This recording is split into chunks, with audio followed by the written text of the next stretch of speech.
Hello, boys and girls. This is Red back with another goddamn interview. I am here with Izzy and Johnny from the German power metal band Axetasy. I'm glad you guys could join me today. Say hi, guys. Hey, Great to hey, meet you.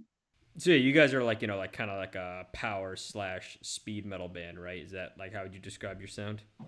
yeah, Speed you metal, can I'd describe say, it yeah. like that. Yeah, All right, so let's not bullshit. Let's just get right into it. So you guys formed in 2019, and while you've released some singles and demos in the meantime, your first full length came out earlier this year. So were you working on perfecting the album the entire time? Were you creating songs and were you just trying to see what worked best when you're putting together? Because some of those singles do appear on the LP. So what would you say about that?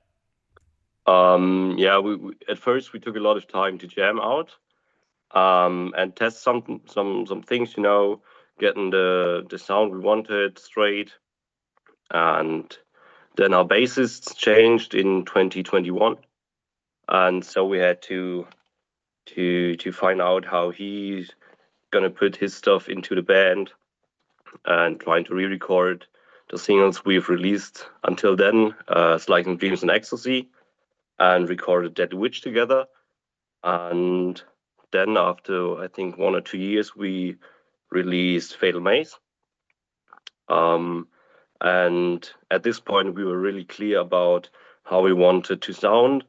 And after that, we started recording the other songs and put out the whole album. So it seems like you already had the whole band together, but you had to get a new bassist. So was it hard to find a new bassist, or were you able to acquire one relatively easily who was able to play the music for the band? No, it was quite easy. Ben was a good friend of mine for a long time, and I just asked him, and he said yes. And as we see now, it was a perfect fit. yeah, great guy. All right, very nice, very nice. All right, so let's move on here. So anyway, there's definitely a lot of '80s style European power metal influence in there. I'm hearing a lot of sorts of Blind Guardian, Halloween. Does that seem about right? Yeah. Yeah, Yeah. So like, how much of that were you going for? Were you just trying to emulate that, and you want to put like sort of your own spin on it? And was there any other sort of influence on your sound? yeah, I think it's a mixture of both. As you mentioned and as you found out, Halloween is a huge influence for us. Especially for me, that's the first rapid metal album that I ever heard. Walls of Jericho from Halloween. And it's funny how everyone mentions Blind Guardian. And it's true, it does have some similarities to our sound, but we're not really into Blind Guardian ourselves. It's just, I don't know, it's a funny thing. And this new spin you were talking about that we try to get in is coming from the technically demanding parts that we try to achieve. Also, the more rough vocals, more screams, like death metal sort of stuff, to make it more brutal and heavy. Yeah, like more modernizing stuff. Yeah, you can call it like that as well. Yeah, sure. So like you want to implement like pretty much every aspect of metal that you like, you want to put into your own music. Yeah, yeah. Also, the aesthetics, like, yeah, everything about it. So you're not explicitly trying to take elements from that, but you do kind of like sort of incorporate some of that shit into your music. It's more like just the extreme elements. Yeah, we're not a death metal band, but we want to have some like really intense moments in our songs. So you have all these influences from other metal genres. So Johnny, does that influence like your vocal style and how you decided to sing? Did that sort of come naturally, or how'd that come about? Yeah, that's an interesting question. I think it's easier to sing the way that I do it. It came like really naturally. We have some parts that are very melodic, but at some points I just want to like, go really into it, scream really loud, and it just happens. I don't know. I think it would be harder to really sing good power metal. I think you have to be a professional singer for that. Yeah, at that level, you got to be a fucking opera singer, right? Yeah, exactly. I can't really do this shit. I'm trying, but yeah. I've always like thought that like metal is probably the only musical genre where like every vocal style you can find. So True. Yeah. So anyway, so yeah, so earlier we were talking about like those German power metal bands being an influence. So I've been wondering, so like what about like any '80s bands, like American bands, any like U.S. power metal bands that might have been an influence on you guys, or were you mostly influenced by those European '80s bands? Yeah, definitely. Definitely. Yeah, we love. Stuttgart, right? Yeah, Stuttgart, exactly. That's the place where we're from. And to the US power metal bands, there are many. Like Sanctuary is great. Crimson Glory was a huge influence. Salvage as well. Also, I would say early Overkill with albums like Feel the Fire and stuff. It was kind of melodic. It's not power metal. It's more thrash metal, I know, but this whole US metal energy has inspired us for sure. Yeah. Yeah, the US power metal is just, atmospheric heavy metal, and European power metal is just atmospheric speed metal, is the way I always interpreted it. Yeah, yeah. Well, it's good to see that you're getting the whole inspiration from the whole range of power metal that is out there, not just European power metal. Tons of great US stuff, too. It's probably a combination of all those bands. Yeah. So I'm sure you also look to a lot of contemporary bands. Like, I'm sure you're familiar with the new wave of traditional heavy metal, especially since it's really big in Germany and Sweden, right? Hell yeah. Yeah. Yeah, so I'm wondering, like, how much that has influenced your sound. I'm sure you know tons of those bands. And I'm wondering if, since it's a big thing in Germany and Sweden, I mean, you're from Germany, so how much do you consider yourself a part of that? Yeah, a little bit hard to tell. Of course, it's been a great influence for us. Bands like, Ambush, Enforcer, Air Raid from Sweden had a huge Oh, yeah. influence on us. Yeah. um, and yeah, it's more or less the bands that I grew up with, kind of. And yeah, the main genre I was listening to more than really the old 80s metal bands.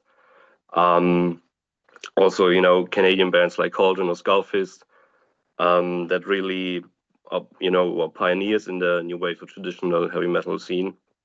So yeah, I would say for me myself, it was great influence. The rest of the band also, I think we can agree that Ambush and Force and Skullfist are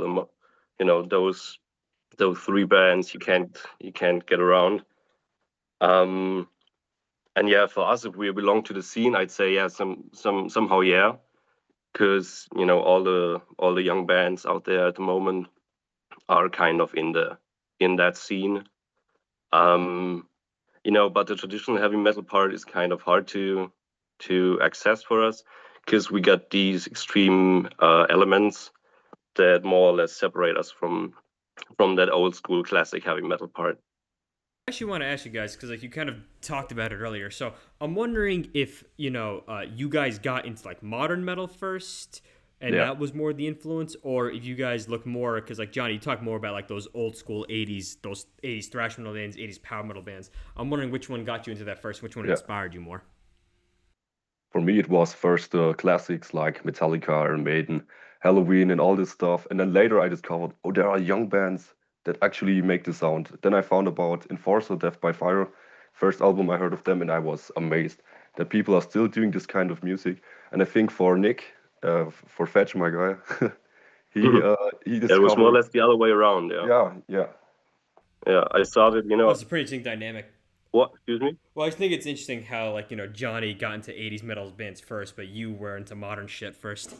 Yeah, exactly. I know everybody knows Deathgasm, the movie, and Skullfist, Elm Street, and stuff. And then I was hooked and found these young bands that on Spotify, I had 100 or 50 monthly listeners and stuff, and I really liked that. And then I got to meet the other boys, and throughout that, I got to dig into the 80s old school stuff. And so it seems to be the opposite. Johnny was into the old school stuff first, then he got to the new stuff, and then Izzy over here got into the new stuff and then the old school stuff. Well, actually, on the topic of the old school stuff, you said you played with Ambush a couple months ago or whatever it was. That must have been a huge honor to play with those guys, especially considering how much of an influence they were. Yeah, of course, that's no question. We got a huge honor to play with Ambush this year, and they asked us, so that was pretty amazing for them to be a great idol is a bit hard, but just guys you look up to a bit, and so that was a great opportunity for us. And yeah, we got along very well, drank some beers together, so you could say somehow friends. Yeah. That wasn't the show you did in Munich, was it? There was another show in April in Nordenbach. Mörlenbach, yeah. Yeah, exactly. Small town in Germany. That sounds like you guys had a wild time. It was great. Yeah, we also played with Cemetery then, not Cemetery. Century was there as well. Century, yeah. Well, sounds like it was a huge honor you had to play with them. Totally, Yeah, yeah. it is. Yeah, speaking of the new wave of traditional heavy metal bands, Enforcer played by me a few weeks ago, and I really want to go see them, but they're playing on a Sunday night, and I was like, oh, fuck that. Mm. Yeah. Is it like a festival, or are they just playing a tour? No, they were just touring with some other bands, and they don't come to the U.S. very often. Oh, sick. Okay. I mean, I wanted to see them, but I don't want to wake up with a fucking raging headache for work in the morning. Yeah, which makes sense. Yeah. Yeah, the thing with Rhapsody of Fire. Rhapsody of Fire. That's a fun combination. It's like the power metal band, I'd say. I mean, Rhapsody of Fire, one of the biggest power metal bands. Actually, lets me ask, were they an influence on you at all? No, not at all. We're kind of like this whole over the top power metal stuff with swords and like I think that's just too much. It's like watching Lord of the Rings or some shit. Well, well, Manowar can do it. They invented it at some point, but at some point it's just too cheesy and but still really cool. Yeah, I actually wanted to ask, speaking of German power metal bands, have you ever heard of the band Victorious? Oh, I never heard of No, them. sorry. Well, they basically take every power metal cliche to its like most extreme form. Oh, great. Like with Elden All Ring right. and all this stuff, right? Like one of their EPs, its concept is about cyborg dinosaurs fighting off an alien invasion of Earth. And that sounds fucking incredible, doesn't it? This is great. Yeah. But it's like comedic. Sounds great, yeah. They're trying to be silly. I mean, fuck Hollywood with their Godzilla and King Kong shit. They should make that with their fucking CGI budgets, you know? True. All right, well, anyway, let's fucking move on here. So, let's see. Okay, how much do you aim to have a somewhat accessible sound to your music, and do you have metalheads in mind when writing the songs? So, what I mean is, do you more go for, like, something that would appeal to a broader audience, or do you more just go for something that you know metalheads would like and something that metalheads are the only ones who would really actually go out of their way to listen to, and not some pop shit? Yeah, it's more like we're not writing songs and in the meantime trying to imagine a metalhead listening to it and enjoying it or anyone really getting into it. We don't want to be played in the radio. We want to put our personal influences and a personal approach into it. And it sometimes does sound really weird. I know it's not the music that people would most necessarily listen to, but it's just we make music for a niche of people. It's just a couple of people who really enjoy this type of music, and we don't really care if anyone likes it. It's we make the music so that we would say we would love listening to it. I think that's the thing, yeah. They say the test if something is good artistically is that if it's something that you would enjoy, it probably is already good for others to listen to as well. Yeah, totally, yeah. Sometimes we also choose to do some little more, I wouldn't necessarily call it cheesy, but some more approachable hooks, like in Beyond All Order. This chorus is kind of easy to sing along to, and I think it's important in heavy metal because still it's popular music. Rock music is popular music, and there should be some way of making people join into it and really feel it, you know. I mean, I would say like power metal is probably on the more accessible side of metal. True, yeah. All right, well, anyway, let's move on here. So, as regard to the songwriting process, you guys built out songs. So what does the songwriting process look like? Johnny, do you and Nikki write the riffs independently? Do you work together? Like, how does that work out for your songs? Yeah, pretty much. Yeah, something like that. Most of the time we write separately. One comes to a theme or a song, and then works on that as far as it goes. And then sometime we meet and discuss everything, come together, work on the details. Sometimes there are lyrics already, sometimes there are not. Then we start writing lyrics, adjusting them to the instrumental part and stuff like that.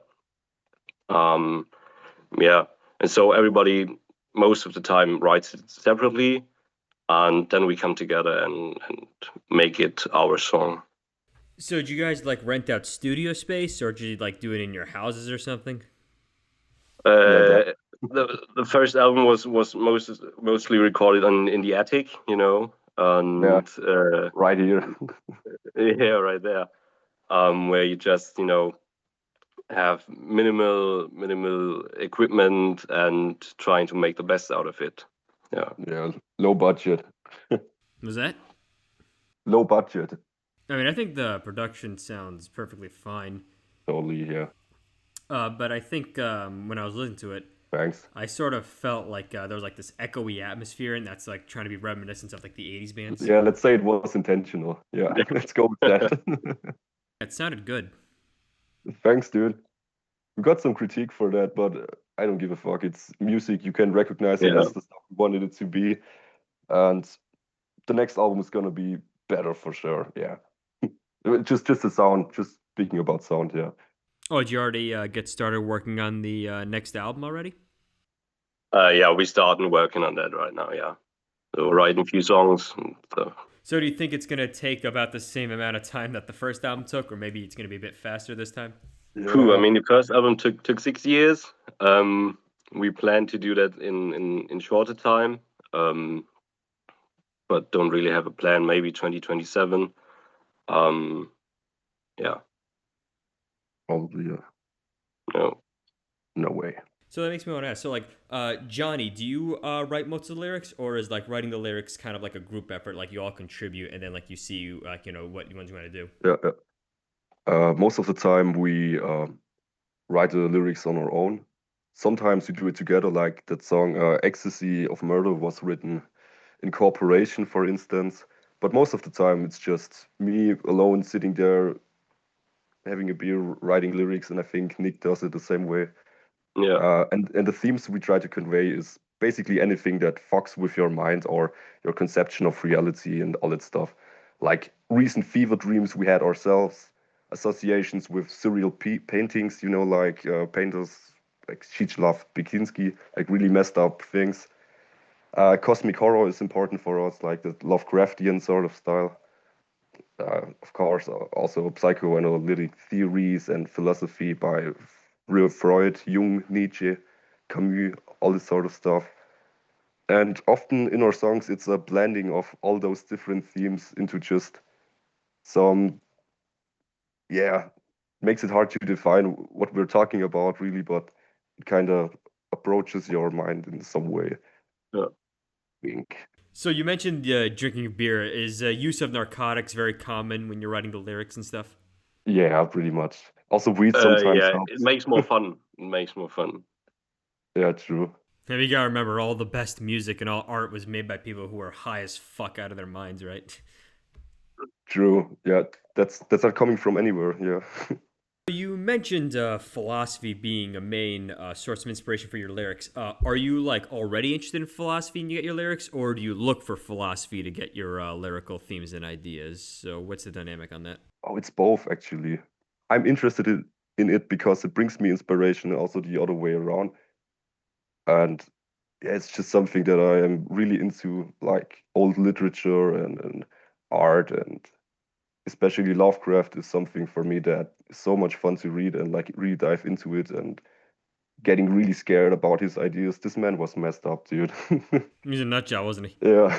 Yeah, let's forget about what he named his cat. Yeah. Forget about that. Enough of that. Let's move on here. All right. So, which tracks on the album are your favorites, either musically or thematically? I mean, I know we already touched on like all the themes you like to cover in your songs. So, like, which songs really stick out to you the most on those fronts, or even on a personal level? Like, which ones really resonate with you on that?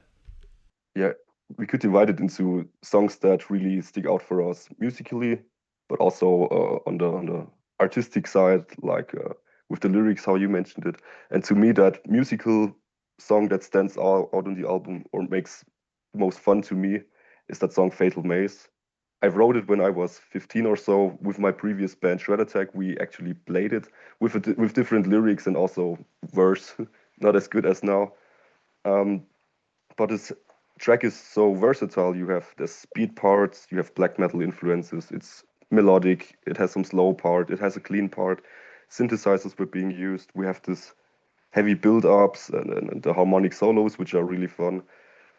And also the poly vocals going on at the outro, where the gang shouts set in, and I'm singing some stuff over it like a canon somehow. This is really fun, and it makes fun playing it live. And lyrically, like from an artist perspective, I think White Crawler is a really messed up song. When you think about the lyrics, there's this blending happening that I talked about previously with all these different influences like philosophy, psychoanalytics, surreality, fever dreams, all this blends together in this song, Void Crawler. At least that's my opinion. What do you say, Fetch? Yeah, for me, sorry. I don't know. So sorry. Go on. Okay. Yeah, for me, it's I think Beyond All Order because it was one of the first songs I wrote and brought it into the band, and it's just fun to play. But stands out kind of lyrically and musically. So that's just personal favor. Yeah, and from the lyrics, I think Nebulous Nightmares hits really hard, lyrically and instrumental. It's just we play it when we play live. It's the last track, and you just give all the power you have in this song. And I don't know, every time I play it or hear it, it just goes hard. Yeah. Yeah, I'm looking through the lyrics of it right now. Very vivid and imaginative lyrics you wrote there. Oh yeah. We weren't even sure if this makes sense for an English-speaking guy, but in German, that's just yeah. I'm sure they make more sense in German, but even for an English speaker, I'm sure they can derive the meaning if they analyze the lyrics enough. Yeah. I've always appreciated song lyrics with a bit more nuance to them. Yeah, true, nice. All right, moving on here. I know like this is not necessarily like a band in the sort of genre you do, but they're more of a thrash metal band, I guess, with some speed metal elements. So, are you guys familiar with the band Vulture? Yeah, definitely. Yeah, like They're him. great band. Yeah, I think I was wondering how much you've listened to them, because I will say, like, besides those German power metal bands, like the first band I thought of when I heard you was Vulture. yeah, Yeah, I'm guessing they took a lot of like the aesthetics from them. totally, yeah. I remember the day I heard Vulture's Victim to the Blade back in 2016, the demo from Vulture, and it totally crushed me. Like this shit was Yeah, insane. same. This was so fucking great, and I didn't even know what these people looked like. Like there was just this demo and this cutthroat artwork. I was just amazed. This was something cool. You know Yeah. that song "Delivered to Die" with that really cool synthy intro. That was so sick, dude. Oh, so I see that you really dig their approach of how they don't just go with just the metal shit. They also like try to implement a lot of different aspects of their music. Like they put synth and they put that in front of the music, and then they will have the rest of it progress through there, and they implement other musical attributes or whatever. Yeah, we had this approach at some point. I think "Ecstasy of Murder" is kind of inspired by this whole uh, knives and sharp objects sort of things like murder and killing and slaying, all this shit. And we actually have the synthy part in Ecstasy of Murder as well, in the middle after the solos.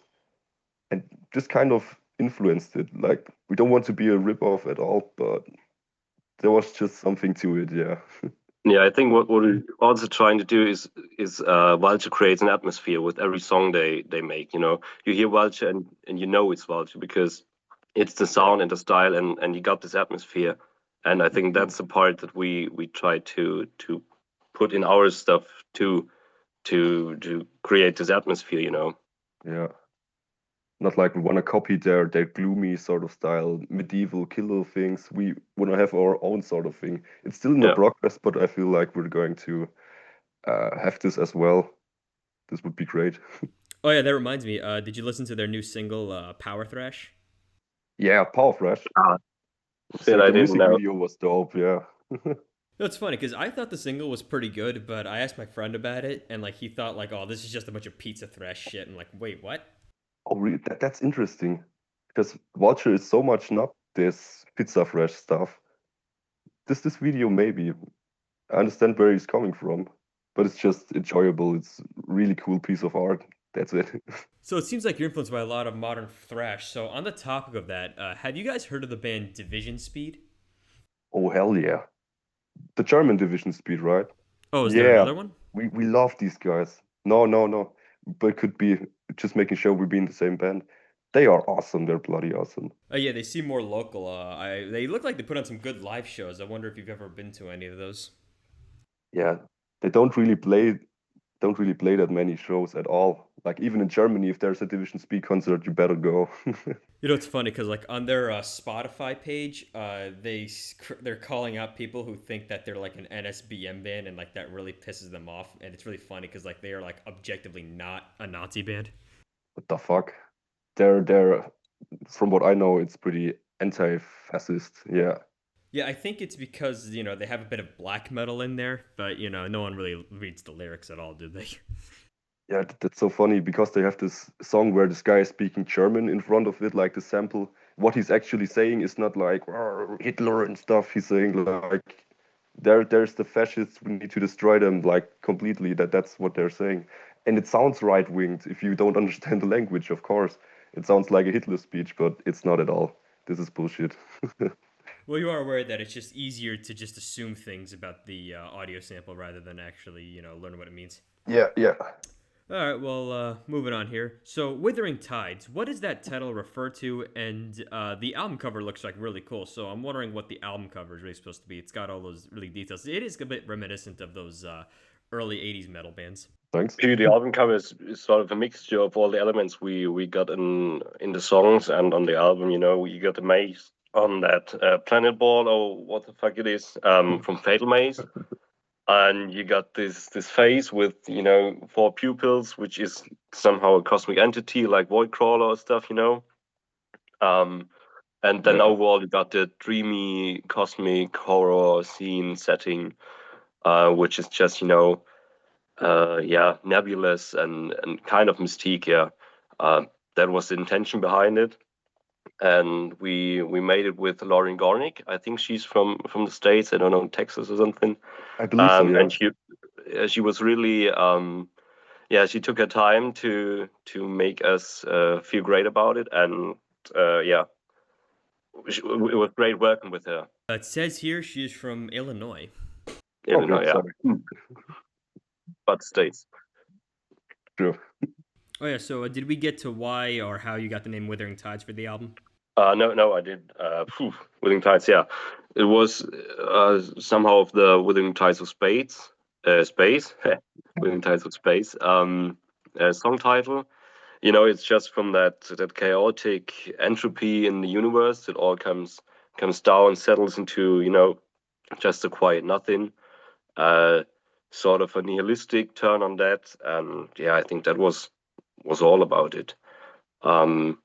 Withering Tides was the last song we put on the album, and maybe it somehow completes every song in it. We got elements that we had in the first song we made, and then some that we had in the last, and so it all sums up the whole album. So we thought this might be a great title for it.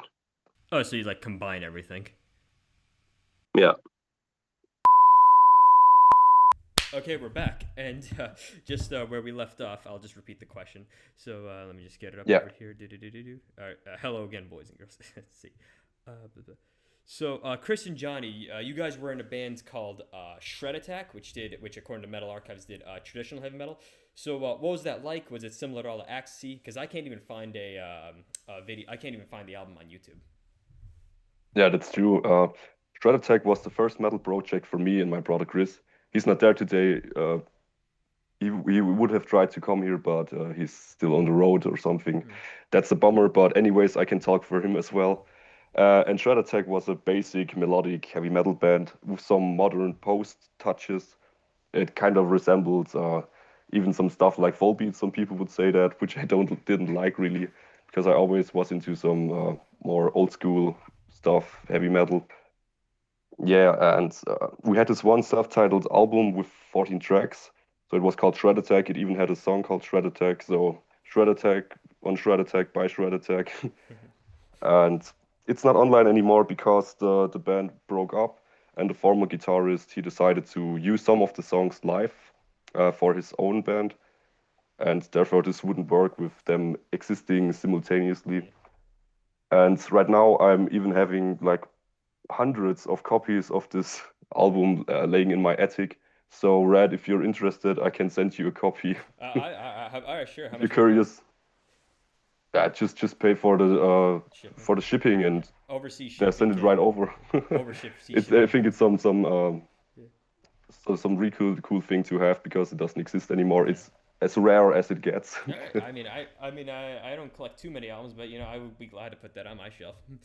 So yeah. Yeah, easy. Just let me know. Yeah. Let's do that. Or if anyone else wants to Um, buy, if how many you have like 100 copies? I yeah, don't know. You can just hit me up on social media. You can have some of those, and it's not a bad album at all. It's produced like just really modern and not at all like Ecstasy, like completely different approach, different style, and yeah, I'm glad things worked out the way they have. Yeah. Well, all right. That's Well, that's all right. did you guys leave on bad terms, or is everything okay, or is it just creative Oh, it's differences? kind yeah, it there were fights involved and all this sort of stuff, but we still can look each other in the eye. Some guy I haven't seen for years since then. I never seen him before. I hope he's still alive. Ooh. The other one I'm seeing sometimes, and he has that other band called Fire Phoenix that works out pretty good for him. He has fun with it, and we're not getting always like never really cross musically because it's completely different style of heavy metal. It's more modern power metal if you want to say it like that. And we're just in this little new wave of traditional heavy metal niche, if you want to say it like this. I mean, you seem Yeah, more content in your current domain anyway. yeah, true. All right. Okay. Cool. So let's see. All right. So next question. So like, looks like you guys earlier talked about you guys played with Ambush, and guys played with Munich a few months ago. So did you Yeah. like performing live? And what bands were you playing with when you were in Munich? And would you consider doing it again? Yeah, of course, Munich, that was True Festival. And yeah, there were bands like, those old giants like Robin McAuley or Ross the Yeah, Boss, Mindless Sinner, and but also bands from the new wave of traditional heavy metal, like Venator, Screamer, or stuff like them. Yeah, always great to be there. We visited the festival many times as guests, and now got the chance to play there live, which was great for us. Um, and always a great party there. Lots of beers. Yeah, we love playing live. It's great when you do what you like and do that for people that like what you do. Um, yeah, so playing live is very fun. We'd like to do it as often as we can. Yeah, and this year we've got, I don't know, 10 to 15 gigs or something. maybe 20. Um, maybe 20. Yeah, it was a lot of gigs, and yeah, we love it. It's great. Do you make I mean, do you make like a little bit of money off it, or is it mostly just for fun? Um, Phew, making money off of it, not not Yeah, not not too much. quite. No. Maybe Um, like 50 no. bucks just for your time. Yeah, Yeah, something we, like we that. get money, of More, course, but more that's gross. mostly for for getting there, or food and stuff like that. Yeah, performance fee is always good, I would say. It's fair. Hmm. Um, and it always adds up, so we never like lose money. And if we Yeah. get money, we reinvest it into the project, and Oh, it okay. works out Yeah. well. You're not getting rich from it, not at all. It's a fun hobby, Yeah. No, it's not a job. I mean, talk this Yeah, before. and merch is very important to Yeah. to Yeah, sell on gigs.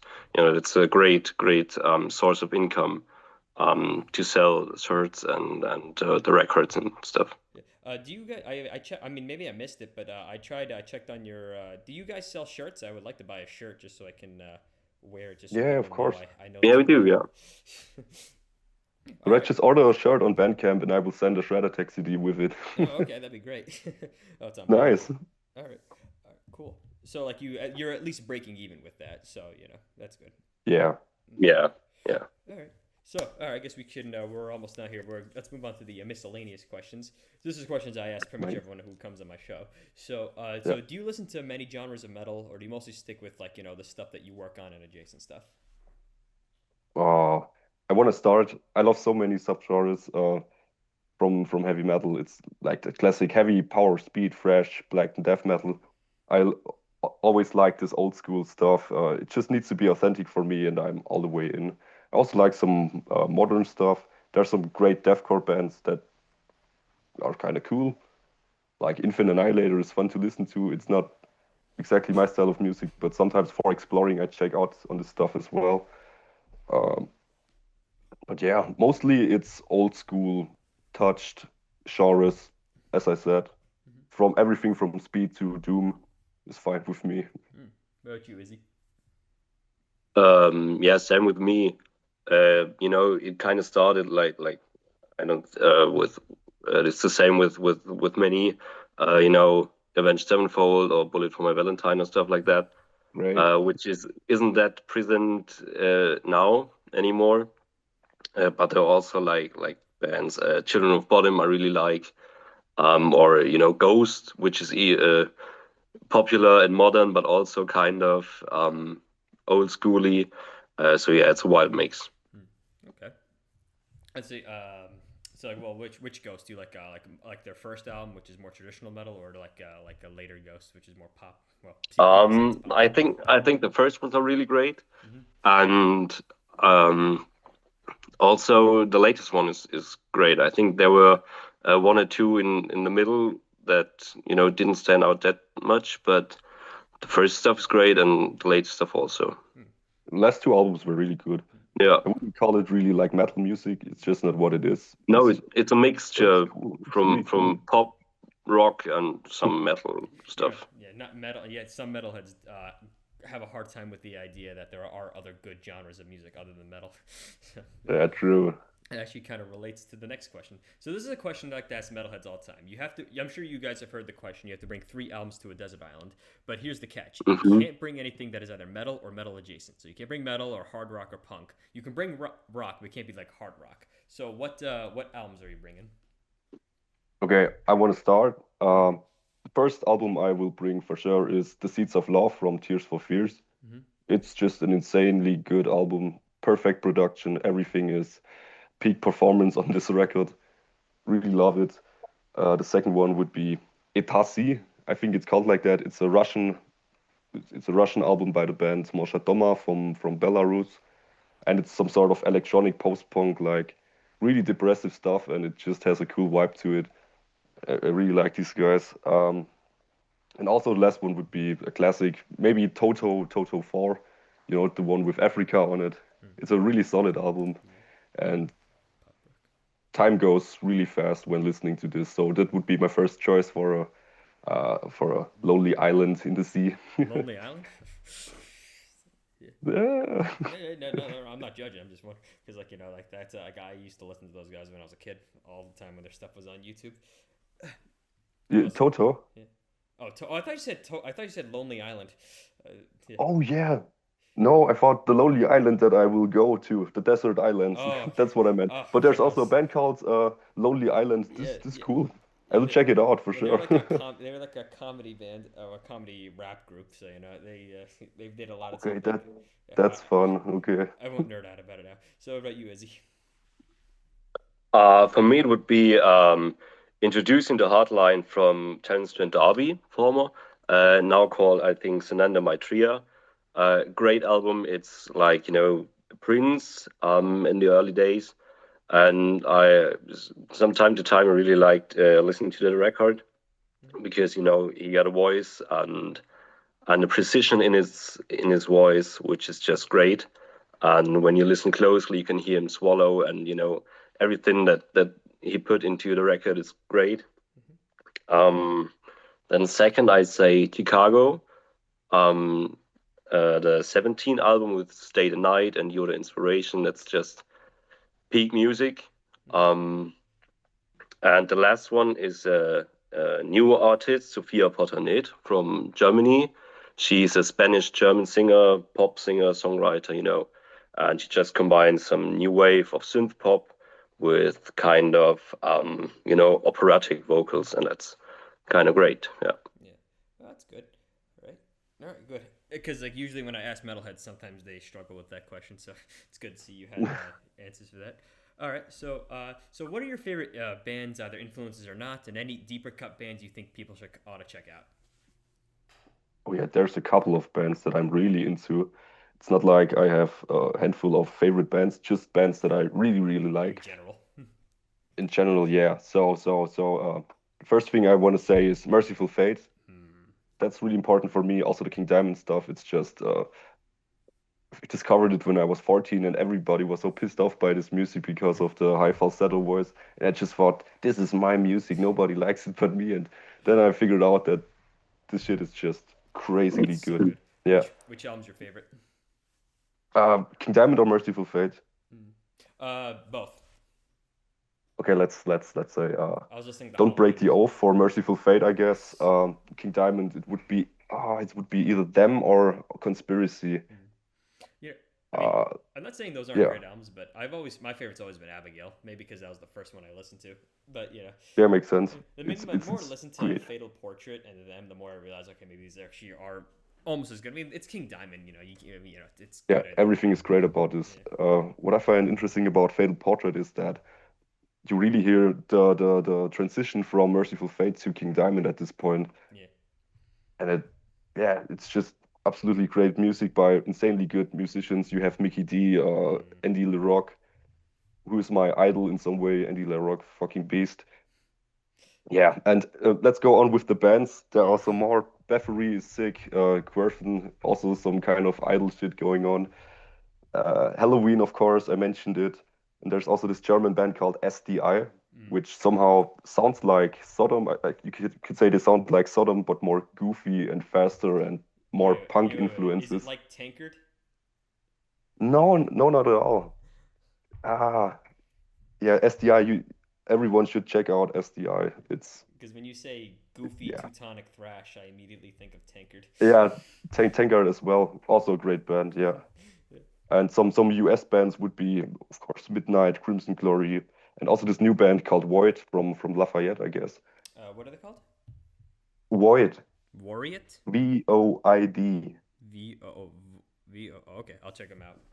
All right, thanks. Yeah, just young guys like us, and they really deliver. That's These good. guys are sick. That's Yeah, good. it's something like early Annihilator and early Overkill, thrash power sort of stuff. Are they like you said Annihilator, so like tech thrash or Yeah, yeah. it's really technical, but not like guitars up here and like glasses, but It's not that much of a it's math some equation. really great music, yeah. And how about Uh, keep going. Sorry. all good, all good. I have so much to say about bands. Some bands that are like really deep cuts and you should check out are uh, the band Armark. Mm-hmm. Armark. This is important. It's I'll just spell it Armargh. And also my friends from Wishes Brewery. These are some bands you should check out. Both Germans and really great music. Yeah.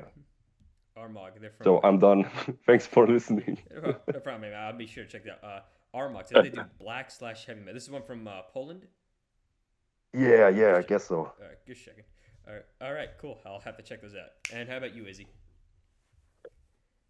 Oh yeah, I don't know. Bands like I don't accept is really great. They got especially the early stuff, Break album, and there are songs on it that go really hard. Then yeah, Children of Bottom, I really like them, especially the first three albums. Um, yeah, I got to see them performing them live on their 25th anniversary tour. That was great, seeing Alexi and stuff. Then another deep cut, I think Stalker from New Zealand. It's interesting. I've not listened to too many New Zealand bands. I don't know too many Kiwi bands. I should probably look to change it. You gotta check them out, and they got the Chris, guitarist of the band, had this project Razorwire earlier. Also only I think one record, great stuff, and hard to find, but good music. Yeah, I think that would be most of myself. Yeah. I mean, yeah, there's some. I mean, yeah. I mean, before I got into metal, I just didn't realize like how many great deeper bands like out there are. So you kind of do get an appreciation for that. So yeah, but then I'm just gonna rattle it off all day. So let's see. So I guess this is more like the more general question. So any advice for people starting a metal band? I mean, you guys are pretty young. This is like seems to be like, well, you were in Shred Attack, but this seems like to be the first like real project you're getting off the ground. So what advice would you have? True. So, Nick, you want Yeah, I to don't know. start? Yeah, for me, I think what helps us is that we're friends. Everybody with, you know, it's not just a project. We're friends. We get along outside of the band, and this really helps if you got problems within the band. It's very time consuming, and we all have work to do outside, so it's easier to find solutions when you get along. And so that would be great advice to, you can also make it if you don't like each other, but it's way more easier. Yeah, and be with your heart in it, that, because it takes a lot of time and it's exhausting sometimes. And yeah, you need to appreciate the small things that you achieve throughout it. Like, every small venue you play at, everyone who like listens to your stuff, Yeah. It just becomes much more valuable. It's also the one fan that comes to the merch table, and if it's really the only one, just appreciate it. This helps. Absolutely, yeah. All right. Anything to add, Johnny? Or Yeah, just everything what Nick said, and also to add, you need to get along with frustrations. There will be many if you like really want to start out with a band. There will be lots of frustrations and problems, and things will never go as planned sometimes, and you should cope with that because it will happen. But just always remember what you're doing it for. It's just like you're expressing everything that is within you. And if you think that way, it will help you to not lose your mind. you got it. I mean, do you guys do like this band, like, because like, I mean, you guys said you said you work regular jobs and have regular lives and stuff like that. Yeah, I mean, do you do this, is this like your catharsis? Like you have some sort of like escape, like other people escape through other means, but we say like this, like expressing stuff artistically is what gets you away from all the bullshit going on in the world, and we all know there's a lot of bullshit. Totally, yeah. It's purely, what's this word called? Escapism. It's just pure escapism, yeah. Yeah, kind of, yeah. Sometimes it is, but sometimes I think everybody got to choose the job he likes, and if it's too bad for you that you need so harsh escapism, then maybe it's the wrong job. But yeah, it's, of course, it's free time. You do it for yourself. Yeah, it's better to do that than just browsing through TikToks. Yeah, I think my context, I don't have a shit job. I'm studying education. And also the subject music. I'm gonna be a music teacher one day. I reckon you have all these rules in music theory. You need to like sing always with your head like this, and and don't do this and don't do that. And in heavy metal, I just go on stage and scream the hell out of my mouth like "fuck you." Don't tell me how to sing. It works. It works perfectly fine. That's what I mean with escapism at this point. Yeah. So. Like, yeah, you hear like a lot of artists, like, you compare like, what they learn in like in academia and how they actually do it, and how they actually do it works far better than anything like all this rigid bullshit. True, totally, yeah. That's what I'm saying. It's not like I hate what I learn, and it's really useful, and I also can transfer some stuff that I learn in music theory into the band. But also the other way around, that's kind of hard. I can be there like, okay, I'm gonna explain to you how to play the guitar, like really, and then just read some stuff. This music teacher will tell me, dude, that's not music at all. You're doing it wrong. You're wrong, dude. Yeah. You seem to have an impressive guitar collection back there, actually. Oh yeah, you want to see some? Okay, let's. We can make it like just really quick. I'm not gonna say a lot about these. Just gonna hold him into the camera. Oh man, now he's gonna go off all day. Oh, they look nice. I like the colors. Yeah, fuck this. Oh shit. Got it? Yeah, that should be good. Yeah, it works.